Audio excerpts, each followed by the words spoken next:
The replication of DNA begins at a sequence of nucleotides called the origin of replication. Helicase unwinds the double-stranded DNA helix, and single-strand binding proteins react with the single-stranded regions of the DNA and stabilize it.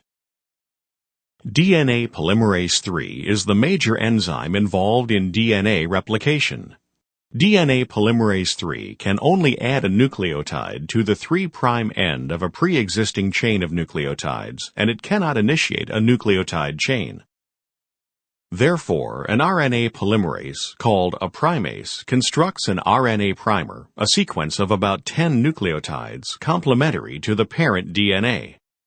DNA polymerase III can then add deoxyribonucleotides to synthesize the new complementary strand of DNA. Because the two parent strands of DNA are antiparallel, they are oriented in opposite directions and must therefore be elongated by different mechanisms.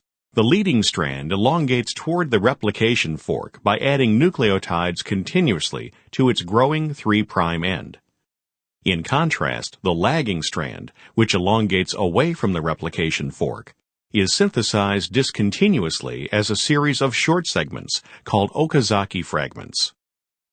When the DNA polymerase III reaches the RNA primer on the lagging strand, it is replaced by DNA polymerase I, which removes the RNA and replaces it with DNA. DNA ligase then attaches and forms phosphodiester bonds. The DNA is further unwound, new primers are made, and DNA polymerase III jumps ahead to begin synthesizing another Okazaki fragment. For simplicity, DNA polymerase III has been depicted as separate units, one acting on the leading strand and the other acting on the lagging strand. The current view of DNA polymerase III is that the two subunits function together with the DNA on the lagging strand, folding to allow the dimeric DNA polymerase molecule to replicate both strands of the parental DNA duplex simultaneously. Proteins other than DNA polymerase III are not shown.